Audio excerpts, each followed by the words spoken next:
I've always been fascinated by the intersection between genetics and nutrition, and when I first learned about inherited metabolic conditions, I knew that was where I wanted to focus my career. Before I joined BioMarin, I was working in a metabolic genetics clinic, and many of the individuals that I worked with had phenylketonuria, or PKU for short.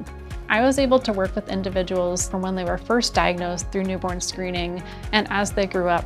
When an opportunity came up to join the medical team at BioMarin, I was really excited to work with the community in a different way. One of my favorite things that I do in my role is provide medical education to clinicians who are newer to PKU and provide some history about the really groundbreaking research that BioMarin has done over the past few decades.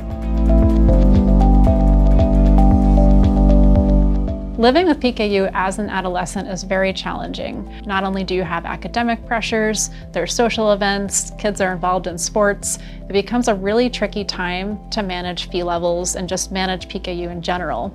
It's really hard for people who don't have PKU to wrap their heads around what eating 5 to 10 grams of protein per day might look like. Eating a small serving of French fries is about 6 grams of protein, so you're already over your limit.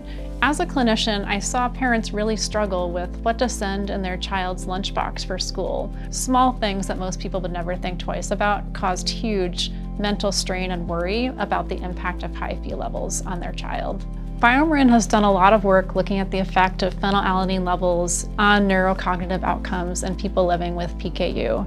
And we believe there's a lot of value in maintaining consistently low phenylalanine levels. Partnering with the PKU community is essential. We need their voices. And at BioMarin, we partner with patient advocacy organizations at the onset of our research to make sure that we're answering the questions that will have the most impact. PKU is not a one-size-fits-all condition. Our goal at BioMarin is to make sure that every person living with PKU has a pathway to lower phenylalanine levels. Our research is ongoing. We're committed to the PKU community and committed to continuing to explore the science around PKU.